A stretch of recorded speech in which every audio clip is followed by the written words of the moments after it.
Ассалаумағалейкум достар, сіздермен Қытайдан сәлемдеме арнасы. Бүгін бізде ең арзан сәлемдемелер келіп қалған екен. Бісміллә деп ашып көрейік. Мына жақта 100 теңге, 2 тал 100 теңге тұратын тұқым болу керек. Гүлдің тұқымы.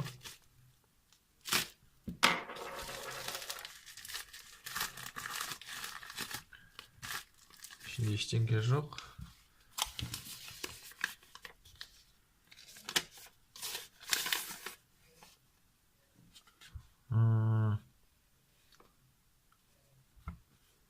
Бір сатушыдан алған.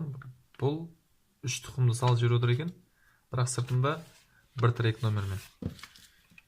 Көрейік қана. Біреу, екеу, үшеу, төртеу. Міне үшінші.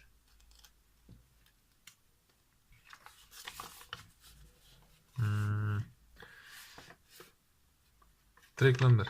Мына бір гүлдік болатын.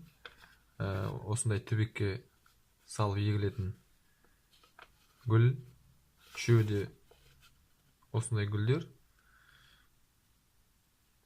Бірақ бір трек номермен келіп отыр екен.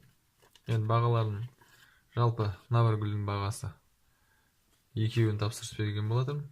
Мына екеуі қателеспесем, немесе мына екеуі ме? Жалпы 96 теңгені құрайды екеуі. Мына жерде жазылып тұр екен барлығы трек номерлермен, тапсырыстың номерлері, трек номерлері бәрі жазылып тұр екен.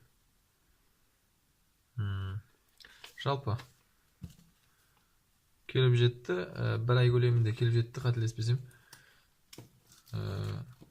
Мен мына біреуі білмеймін мен ненің тұқым екен.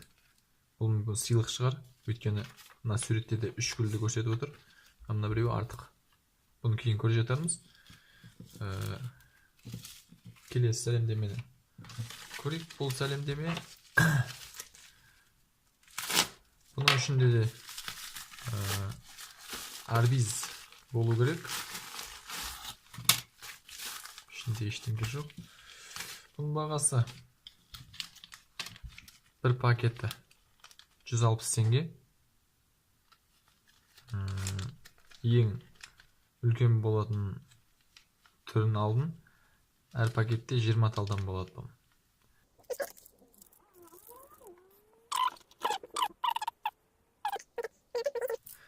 бір тал. 20 тал болу керек болатын. Артығымен салып жіберіпті, рахмет. Енді сыртына жазып қойған екен, 3-7 күн аралығында мөлдір таза суға салып сақтаңыз. Енді бұны өзім салып көре алмаймын, өйткені бұл тапсырыс. Тапсырыстың иесіне жіберем, ол кісі өзі көре жатар. Жалпы әрқайсысы 160 теңге тұратын осындай бір керемет дүние. Жалпы бүгінге осымен тамам. Келесі кездескенше сау болыңыздар.